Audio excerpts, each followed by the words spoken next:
Okay, I haven't really mentioned binaries so far, and that's partly because the simulation I showed you yesterday, as I emphasised, had a sync radius of 200 AU. So basically you couldn't trust anything down at the scale where most of the binaries in the separation distribution reside. So you need to go to other simulations, and I think the simulation of choice for looking at this is another monster simulation, but it's a monster in a different way, not so much in terms of scale. What we looked at yesterday had 10,000 solar masses. This is merely 500 solar masses, but it's much better resolved. In fact, the sync radius is a half an AU, so you're really getting down to be able to probe the separations where you can say something meaningful about binaries. And moreover, it's big enough that with 1250 stars and brown dwarfs, you can start to do decent statistics. But of course, it's the basic calculation.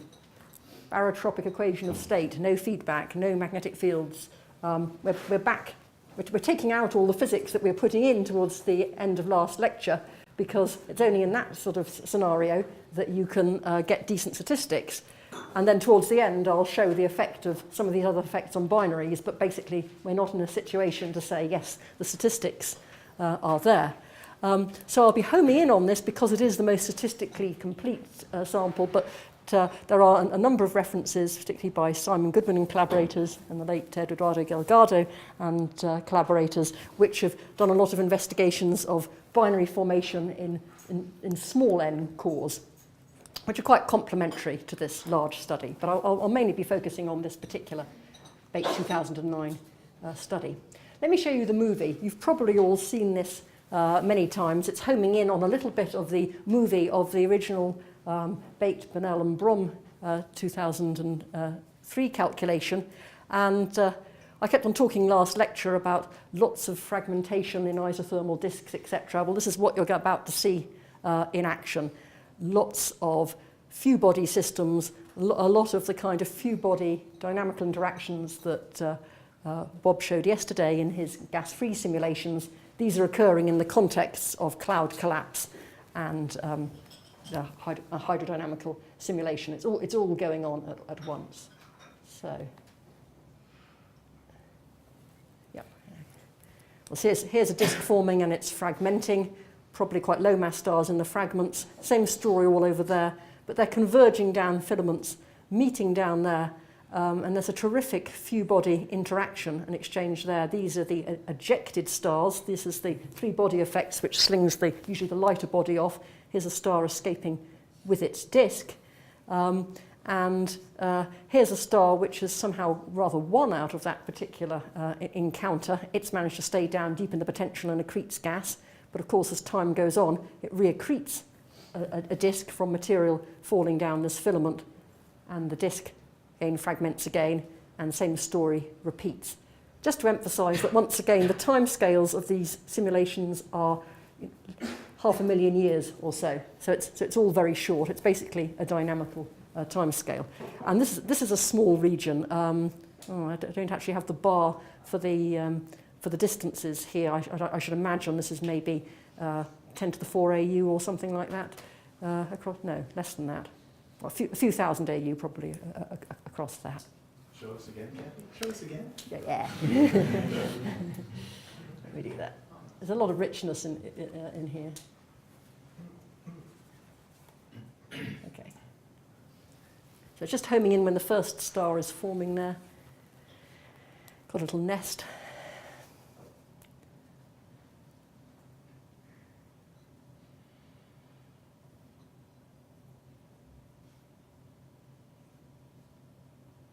Those things coming out are moving awfully fast, aren't they? Moving at a few kilometers a second. Is it? Yeah. Which is fast.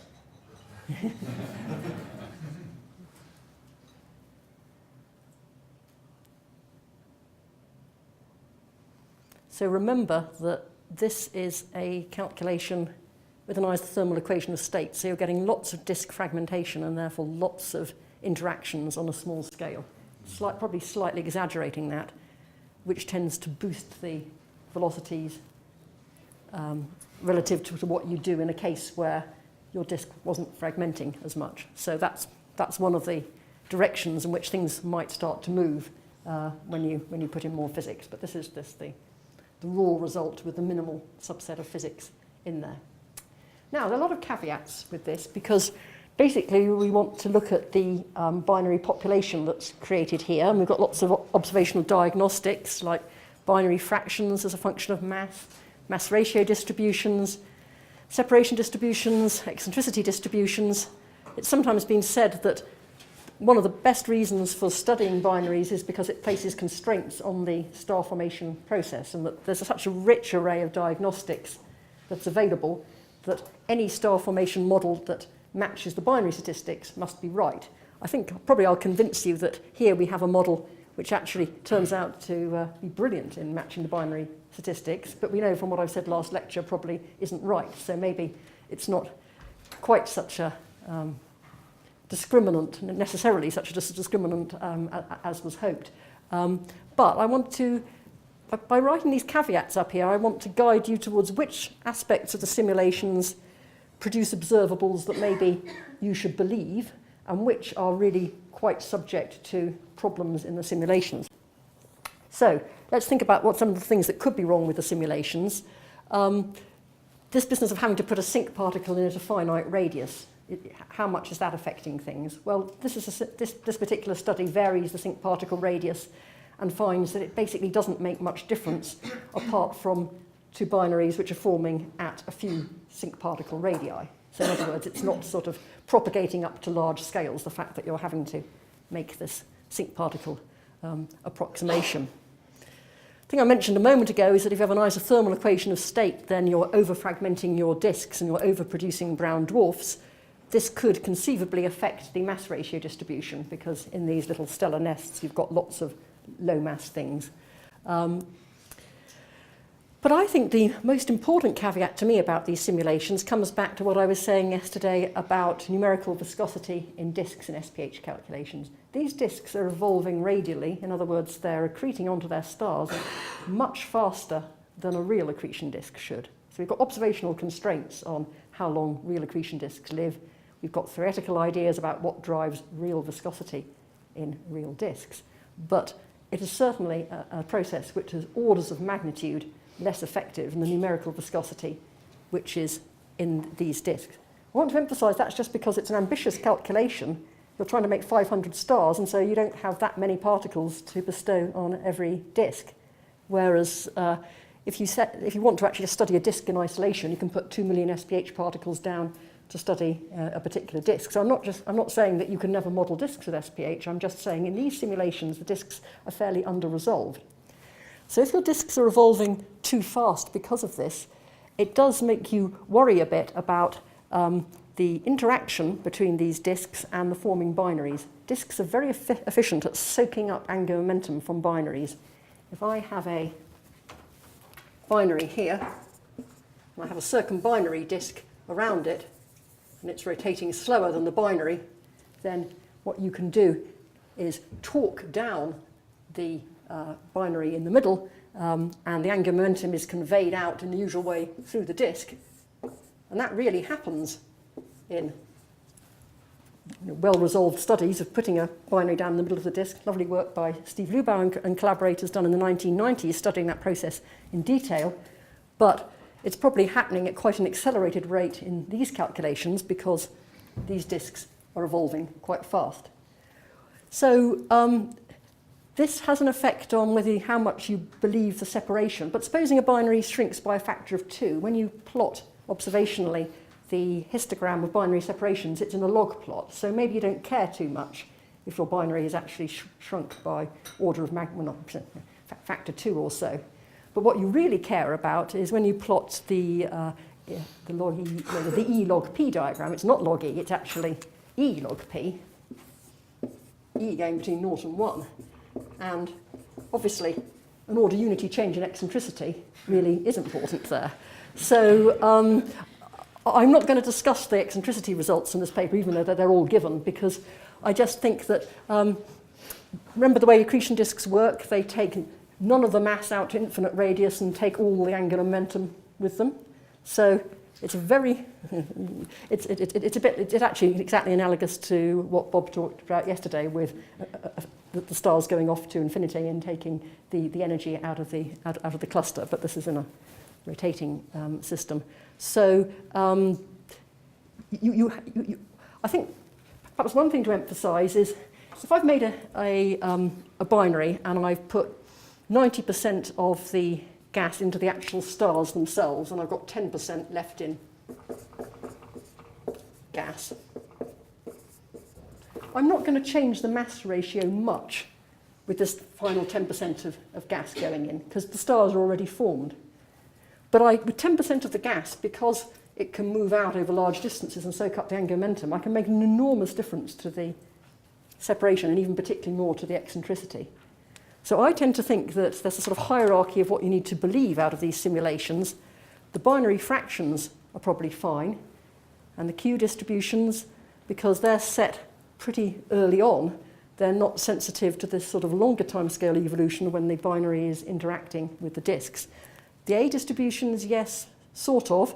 E distributions, no. So that's my sort of list of credibility. Having said that, these simulations do astonishingly well at reproducing observations. I can't remember what's the observations and what's the simulation results. There's no tweaking to get this. So what's being shown here is the binary fraction as a function of primary mass. We've already seen this plot from Bob showing that there's definitely higher binary frequencies at higher masses. And this is very easily explained in the kind of simulations I've just shown you, where you have all these few body interactions. There's a dynamical preference for higher masses to be able to hold on to their binary companions and lower masses to get slung out as singles. That is part of the story. There's an important few body dynamics ingredient in the star formation story. And that few body dynamics ingredients is what explains this other great success story in explaining separation distributions. So this is the separation distribution of solar type stars. I think that's an old Dequenois and Mayor plot, but it hasn't changed very much with the Ragavan results. This is the separation distribution for low mass binaries. I can't read the x-axis either, but basically, as I think Neil mentioned, that the low mass systems have much smaller separations on average, or they don't have the binary pairs going out to large separations like the solar type stars do. That's the observational fact. Same thing comes out of the simulations. And it's the same reason that if you're forming in a few body environment, you're more fragile if you're a low mass star, and you're obviously more fragile if you're a wide binary, and so you get a shorter distribution, a tighter distribution of binary separations. And as I say, there's a pretty exhaustive discussion of how much these kind of plots depend on the sync radius, and it's not a particular, yeah. Here the comparison is done with the binary properties in the field. Yeah. But shouldn't it be done with, shouldn't you do this comparison with the binaries in the star-forming regions or in young regions? Because there is this idea that, for example, Pavel Krupa is using this in his simulations. It starts with a binary frequency of 100%, basically. And that's what you observe in Taurus, for example. You have 80% of binaries. And then what you have in the field comes from the dynamical evolution of the binaries. The binaries are processed. So I was wondering whether you shouldn't compare the results from the simulations to what we think was the primordial binary. My understanding of this, and you might be more up to date on this than me, is that Taurus is, as we keep on hearing, peculiar, and its high binary fraction is one of its peculiarities. I know that. So still in all the associations, or in loose associations, you always find a higher binary fraction than in clusters. So, yes, arguably this is run for 10 to the 5 years. What would happen if you put that into a larger cluster? That's the question. Yes. Sorry. Yeah. Can I comment on that? Yeah. So I think there seems to be, well, the observations of patients et al. seem to suggest an overabundance of binaries in alpha per and Precipice as well in the range. Okay, right. 10 to 1,000 AU. Mm-hmm. So that inspired Pavel to put in this, Mm-hmm. he calls it pre-made sequence binary Mm-hmm. separation distribution, which is essentially, it follows the log normal to kind of Mm-hmm. around that, and then it has a kind of flattens out. Mm-hmm. And then if you put that into a dense cluster and then Mhm. simulation, Yeah. you will get a reduction. Mm. But I'm struggling to see why you would form Mm-hmm. so many wide binaries in a dense cluster, and how they would even form at all. Okay, they might dynamically disrupt, but Mm-hmm. the scale of some of these binaries is of Mm. order of the half mass radius of the cluster in Mm. simulation. Oh, right, okay, This yes, is- yeah, no, I agree with that, yes, yeah, I was guilty yeah, of doing this as yeah, as yeah. one. yeah, But so yeah, I'm not. Good I point, think it's a yeah. little bit more complicated than yeah, Pavel paints it. yeah. I think it's a bit more complicated than Matthew paints it. Yeah. Yes, because Matthew is taking basically, while it's still a few body system and it hasn't gone into any cluster. Yeah, no, these are good points.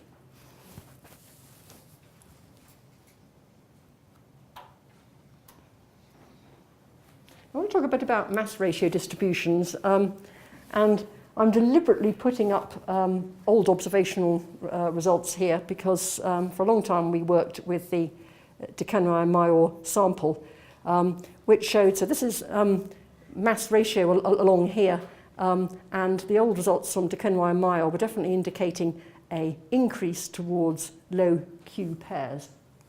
C, as Bob mentioned the other day, that in fact that has been somewhat revised.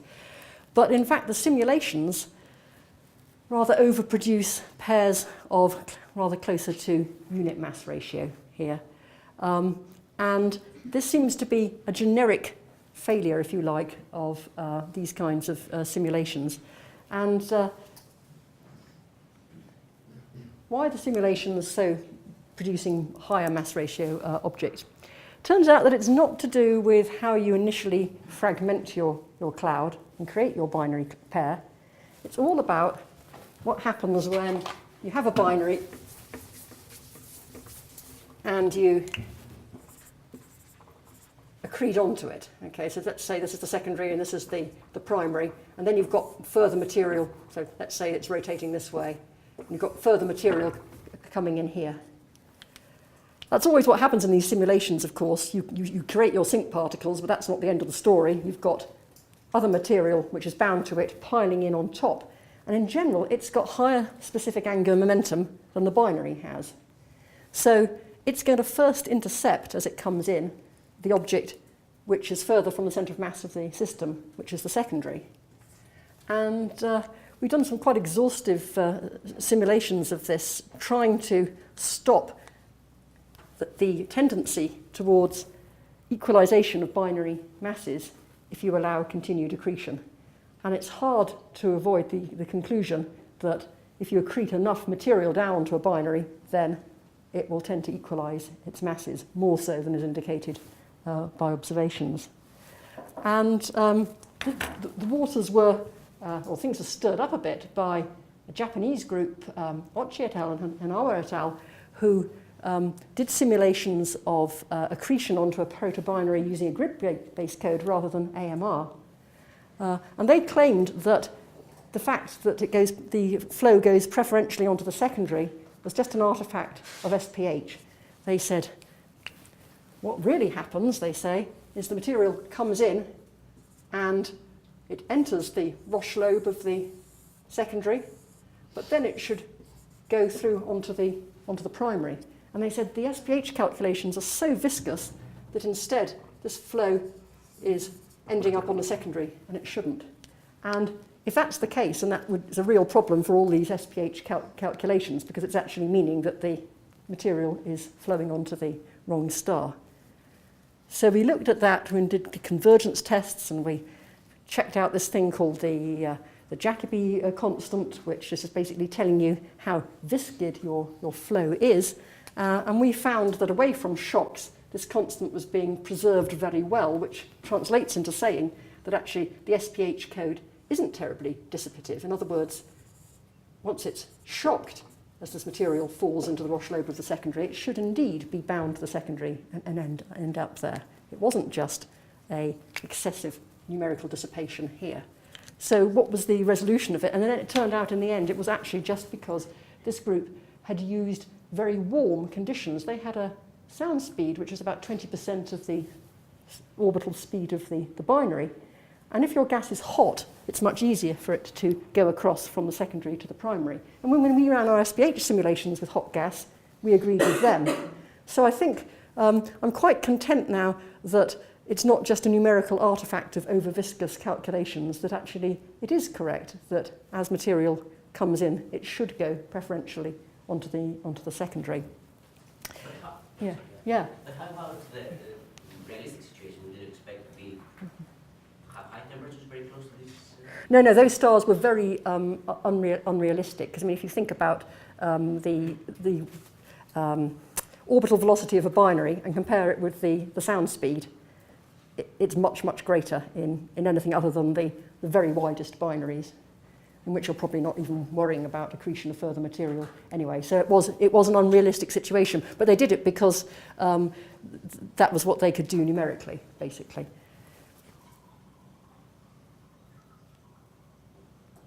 So we can't solve the low Q binary problem that way. It can't be sort of magicked away by invoking problems with SPH. But there are a few reasons why I think perhaps the low Q binary problem's gone away. One of them, as I say, is that the latest compilation of binary statistics actually shows something which is pretty flat rather than DeKenry and Mayor thought that they weren't detecting lots of systems down here and that further studies would reveal them, and actually they weren't there in this later compilation. And then the other interesting thing, and I'll be returning to the simulation this afternoon, is that what Mokel and Bate did was that they took the products of the binaries in the simulation I'm describing now, they got rid of the gas, and then they just integrated it on as an N-body system for 10 million years. And there was a lot of orbital configuration among some of the sort of quadruple and triple systems that occurred during that 10 million years. And that rather filled up the gap down at the bottom. So I'd say that problem has probably gone away, that if you actually wait long enough and let your systems reconfigure, I don't think I don't think you can claim that there's a startling problem in terms of the mass ratio distribution anymore. So I think we can give it say that the simulations reproduce the mass ratio distribution pretty well. However, now this is one to provoke Neil, actually. So he said a number of times what I've often heard saying, that visual binaries in very low mass systems have nearly equal mass components. And I'm interested in his comment on this, because here's a bunch of brown dwarf binaries where Konopaki and Andrea Ghez and co, who've done astrometric measurements on these binaries, have derived dynamical masses. So there's actually a dynamical mass ratio. And then this is what comes out of the tracks. And there does seem to be a sort of systematic thing that the tracks seem to be thinking that they're quite close to unit mass ratio, whereas the dynamical masses aren't really near unit mass ratio at all. Do you have any thoughts on that, Neil? It's really difficult to something like 0746, if the mass ratio is 4 to 1, the total mass in the system, I think, is about 0.12 solar masses. So you have to make it extremely young for it to have that dynamical mass to mean something, to be correct. I mean, You think the dynamical masses are wrong, do you? Yeah. I think it would be. Yeah. I'm not the biggest supporter of Yeah. theoretical tracks. Yeah. But I think it would be really difficult to, given the low total mass in these systems, you'd be talking like something like a tenth of a solar mass and a 0.025 solar mass and 25 Jupiter mass companion. So that's a big change in the evolutionary lifetimes. So I think that it's going to be interesting to look at that. Yeah. I mean, 0746, I know the period is about 20 years. Right. So you're at the hairy edge for doing astrometric math. Yeah, I mean, I'm way outside this field. I've no idea how much to believe that. I mean, I think what put me onto it was partly is that over the years I'd just come across a few examples of spectroscopic binaries where you've got dynamical masses, not through astrometry, but just and they seem to have quite extreme mass ratios, and yet they never turn up in the surveys. And so, just at the back of my mind is there something we don't understand here? But I'm missing Neil's point. Yeah. If you knew, if that were the mass, then they're too bright to be a reasonable age. Is that what you're saying? If that were to taking, I mean, looking down, I'll have to walk closer because I need to bring my glasses. So You could change everything. oh, those are the numbers. Well, I mean, those three agree, you know, within the uncertainty. Oh yeah. So you're basically talking about these two up here. 2140, I don't remember. 0746, I know because I discovered it. Right. And Jaws. it's an L0, L0.5 dwarf. Yeah. The total mass in the system can't be more than 0.13 solar masses, I think. So when you start dividing that up between a tenth of a solar mass M dwarf hydrogen burning star and a 0.025 solar mass brown dwarf, you have to make it really young for the brown dwarf still to have nearly the same luminosity as the main sequence star. Right. Okay. If you make it very young, then it should have a really distinctive spectroscopic yes, signature. okay, which it doesn't, yeah. Which it doesn't. Yes, yeah, no, interesting. So yeah. And also, like I say, I know the period is at least 20 years. Yeah. So you think it could be tough? Yeah. we Yes. discovered it less than 10 years ago. Right. Yeah. Well, I know obviously they're returning to these, and they say they're going to refine their error bars, etc. So that's really interesting because I just have become agnostic about what to do about the mass ratio distribution at low masses. But that's interesting.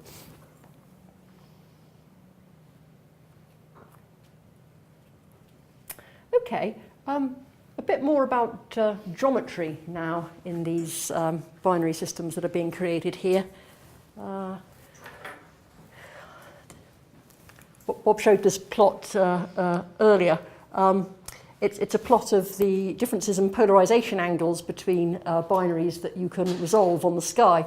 And these points are rather washed out, but it basically tells the story that most are fairly aligned one with one another. We're now talking about the relative alignment of the two disks in a binary. Okay, so many of them are fairly aligned, but some of them are more misaligned. So they're a kind of mixed bag. And I think Bob also showed the famous HK tau, where you can see clearly that silhouette disk is misaligned with the orbital separation, but also has to be misaligned with the disk around its companion, because its companion, we know it's got a disk, it's got the infrared signatures of a disk, but we don't see the disk because it's not edge on. It only has to be about 15 degrees away from edge on and you wouldn't see it, so it's not necessarily a violently misaligned system, but misaligned systems clearly do exist in nature, and particularly at larger separations.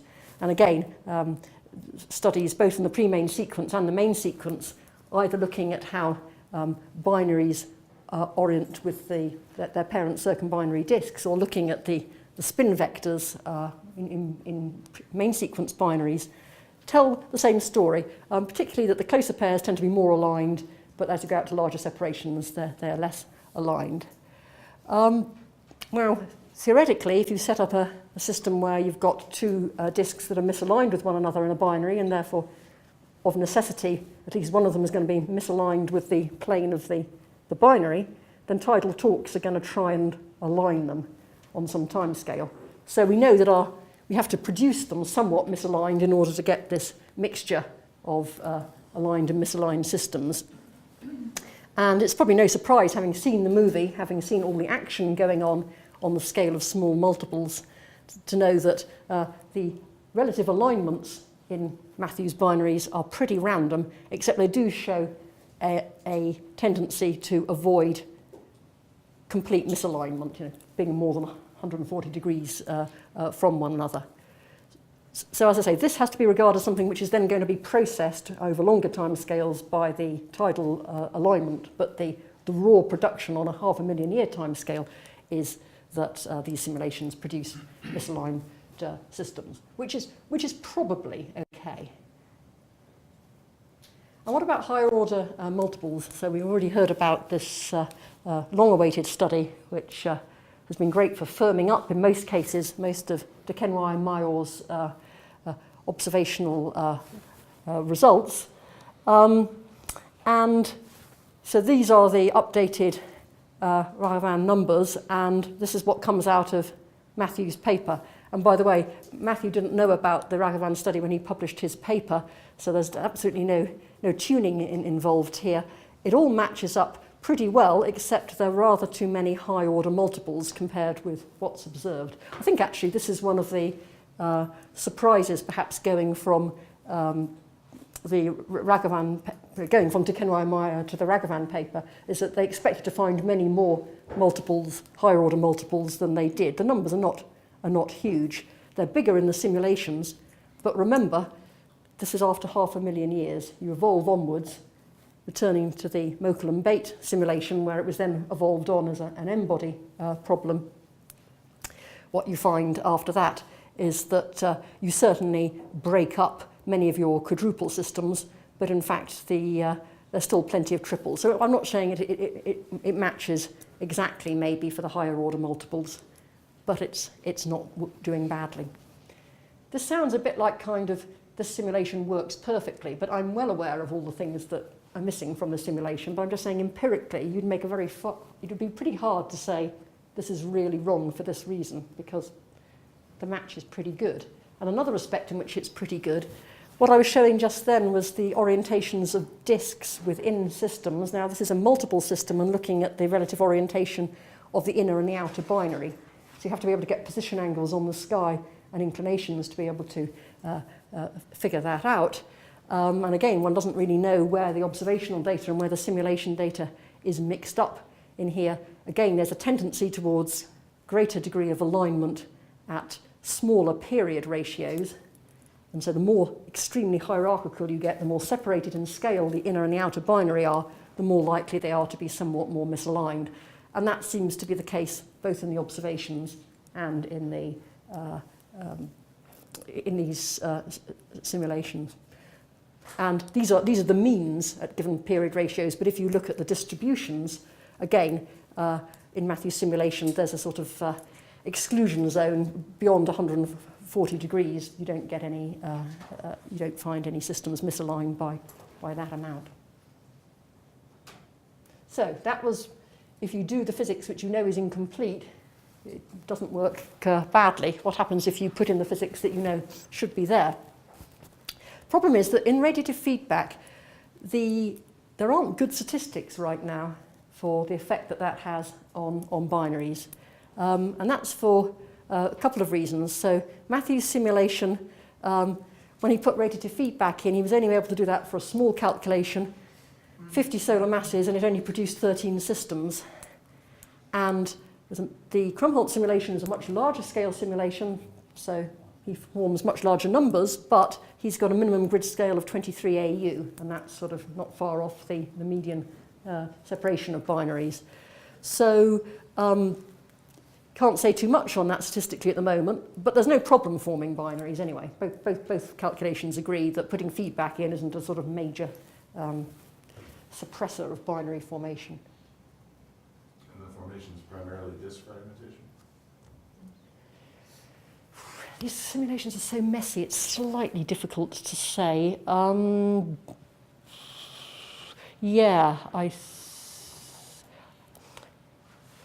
It's a mixture always of disk fragmentation and the dynamical processing that occurs once you've got a few bodies forming.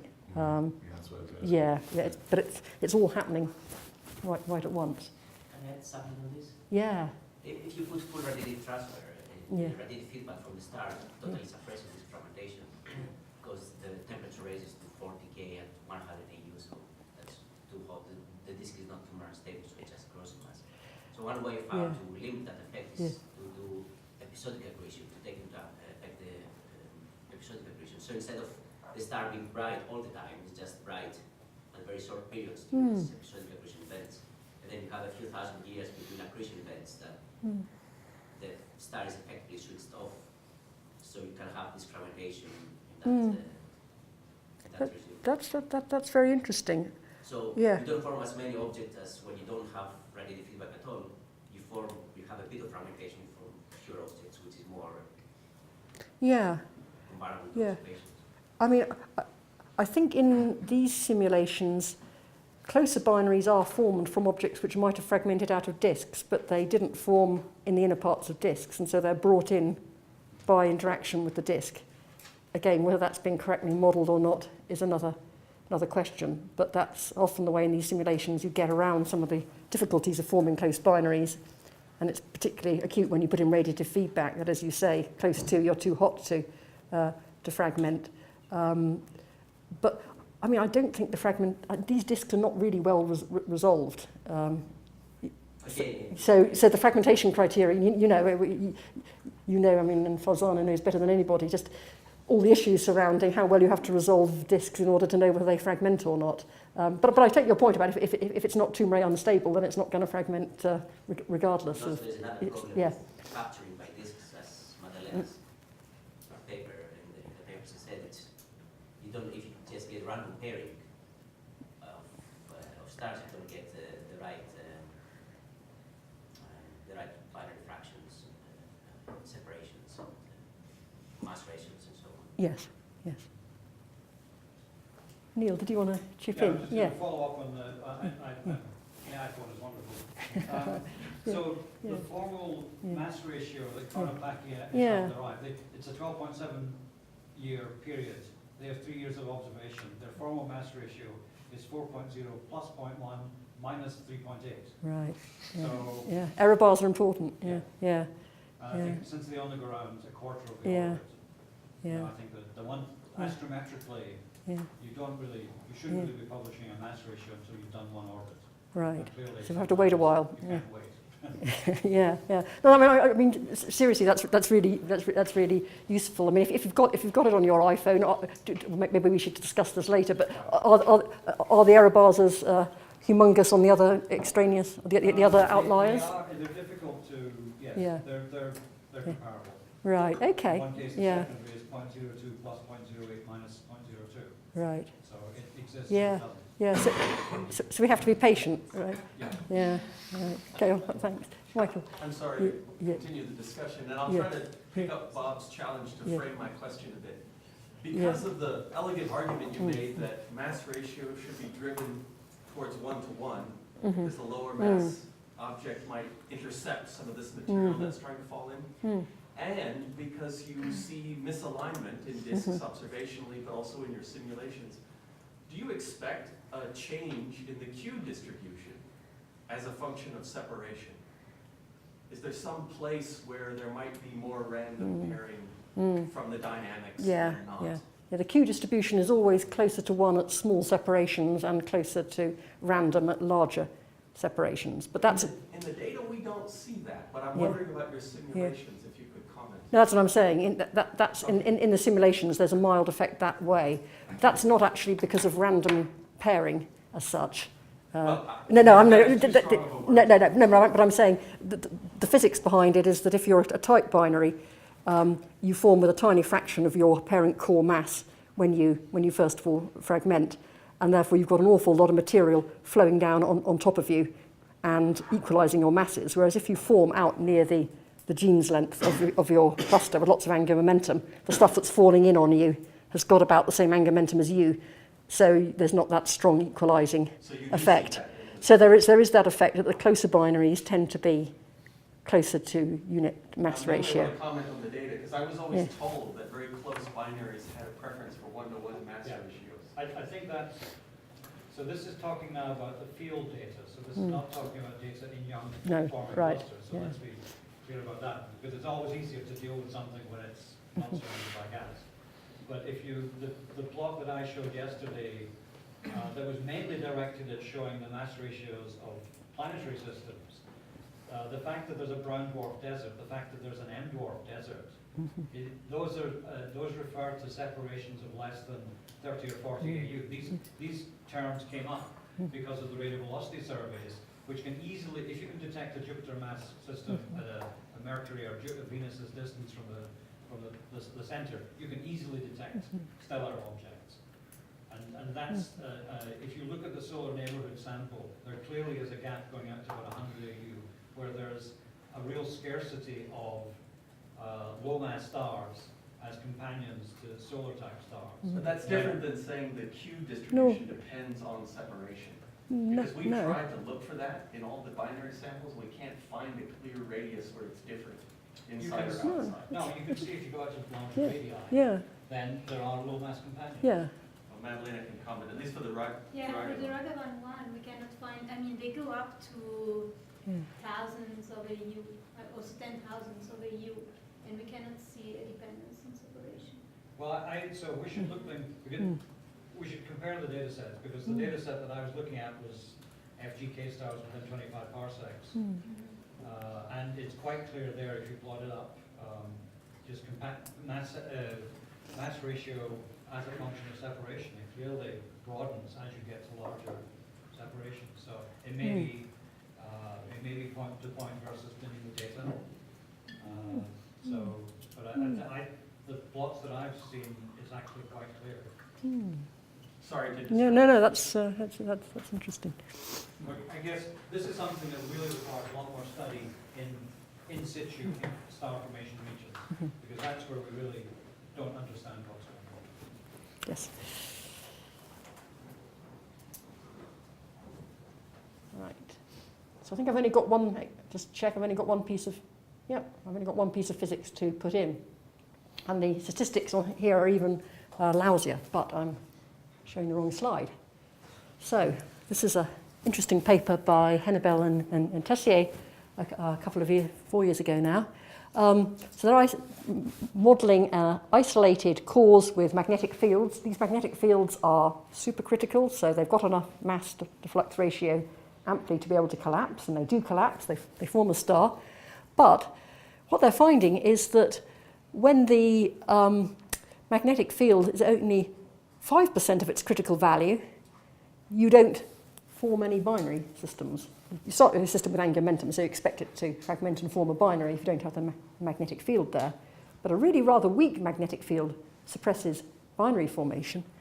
And even if you get up to about 20% of critical, and if you go back to the first lecture when I was talking about Dick Crutcher's results, and he was finding that yes, indeed, clouds cores are mainly supercritical. They're not that supercritical. So these are not stupidly strong magnetic fields at all. And yet in these simulations, you don't even form a disk at all. We know disks exist and we know binaries exist. And yet apparently in these simulations, the magnetic field is suppressing it. It's very, very interesting as to what's going on there. And the other curiosity, however, is that this was a simulation on a given isolated core. But if you look at Price and Bates simulations, which is putting a magnetic field into a big cloud, again, similar supercritical fields, so weaker than required to withstand collapse, they got binaries, they got disks, and as I say, we can't talk about the statistics because it was a fairly small simulation not run for that long, but they didn't have that problem. And that's discussed in the Hennebel and Tessier paper, and there could be a number of reasons that the field topology that emerges in a large-scale simulation, where your field is being tangled up by turbulence, may be different from what they put in the Hennebel and Tessier paper. And also, you could be getting larger amplitude perturbations than were put into the Hennebel and Tessier calculation. So isolated smooth system and then add a perturbation at 5% or 10% or whatever. Very analogous to the old hydrodynamic problems that were being done of this back in sort of the 1990s when people could only do n=2 systems rather than cluster hydrodynamics. And it could be that if you have magnetic fields in more realistic situations in clusters where you get larger amplitude fluctuations, maybe Price and Bate are right that actually there isn't a problem. But anyway, there's so few simulations that are out there that have put magnetic fields in that it's really far too early to say whether magnetic fields do pose a problem to binary formation and disk formation. So very much work in progress. So the recap is that the basic simulations which don't have most of the physics in do astonishingly well at reproducing the binary statistics. You know, that one can't really point at what they're doing wrong, and yet that's not necessarily a reason to believe them. It's a necessary but not a sufficient condition, and that unfortunately we haven't really got to the point where there are enough simulations with enough systems produced to know how the extra physics will change that conclusion. So, thanks.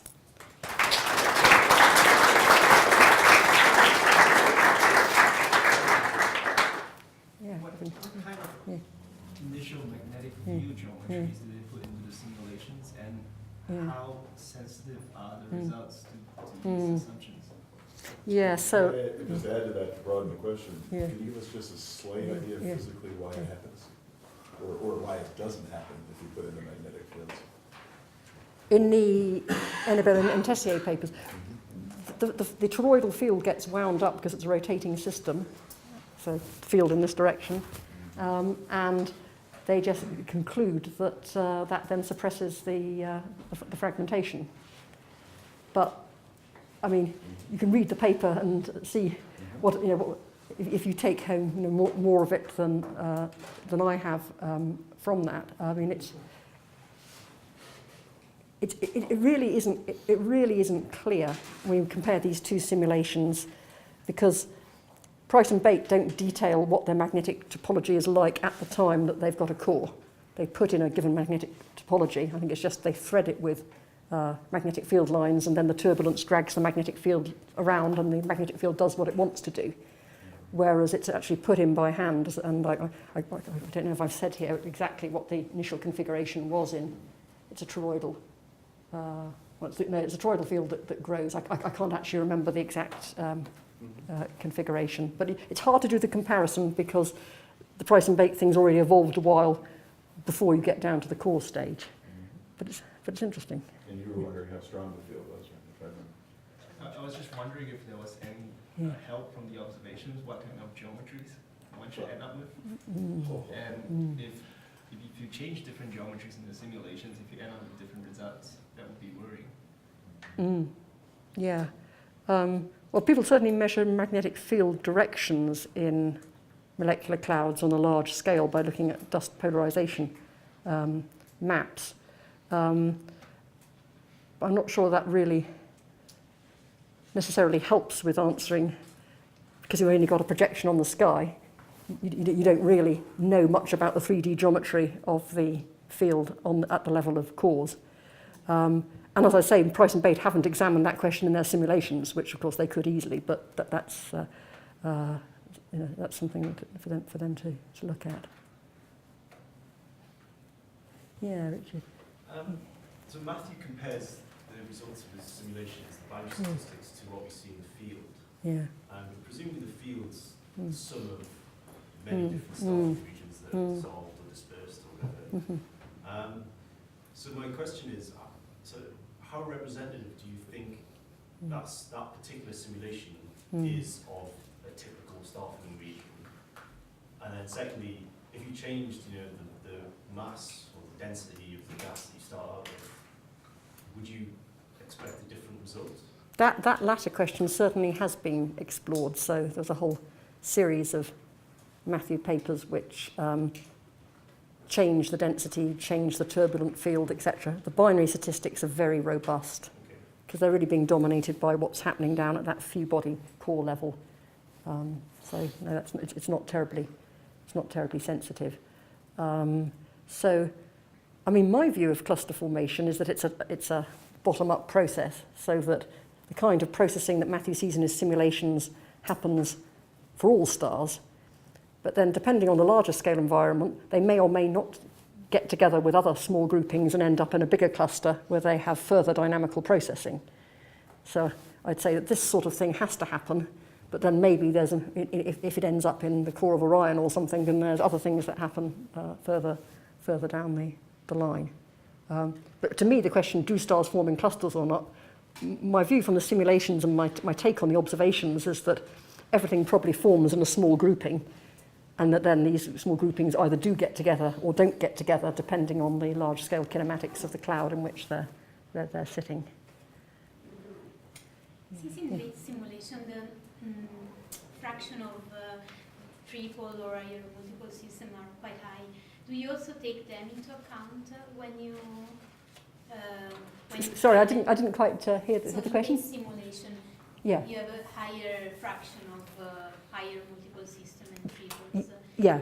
Do you also take them into account when you study the properties of binary population or not? So do you take, Yeah. do you see a difference in the separation distributions for higher multiple systems and binaries, or they are comparable, or do you see difference in the companion mass ratio distribution for higher multiple system and binaries? Or not? There's no strong signature. I mean, every triple, of course, contributes two binaries, one close and one wide. There's nothing that's coming. To my knowledge, there's nothing very strong coming out of the data on that. Although you may know on that. But certainly out of the simulations, I can't think of any very obvious startling differences. So in the companion mass ratio distribution that he published in the paper, are also considered the triples as couples of binaries?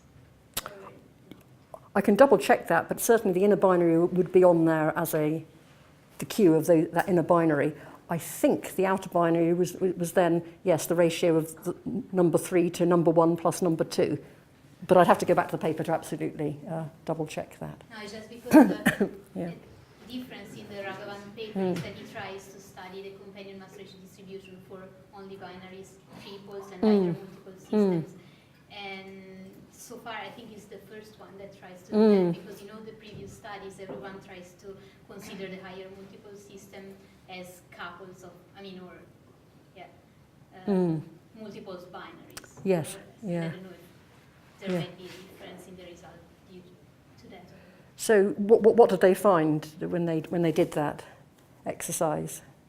I think they find a slightly difference in the companion mass ratio distribution, and in doing that, they find this companion mass ratio distribution for only binaries, which is strongly peaked to, or at least has a strong peak towards 1-to-1. The twin peak at the right-hand end, and that's for the binaries themselves. And it's evident for only the binaries. Only the And binaries. they Yes. cannot see the signature for Yeah. triples. That would be very understandable in the context of what we've been talking about, whether there's a mass ratio dependence. I mean, I've said that, okay, the conversation we've just been having, but since obviously the triple is the wide one, then certainly theoretically and in the simulations, if it's a really wide binary, you don't expect it to run away towards unit mass ratio. So you might expect the inner binary to be going towards unit mass ratio, but not the outer one. But yeah, that's a good point.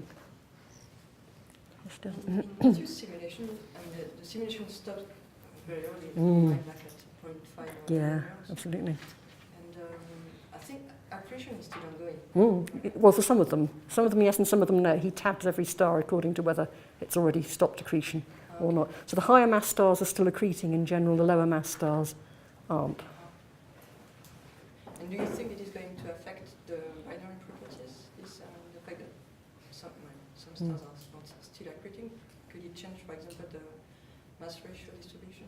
Well, I suspect that maybe if you ran it on for a lot longer, you might be driving some of the pairs closer to unit mass ratio.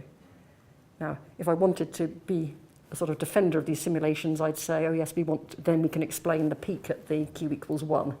But you might overpredict it as well, I don't know. But in terms of what's going to change if you just let more gas accrete onto a binary, the binaries will shrink and they'll become closer to unit mass ratio.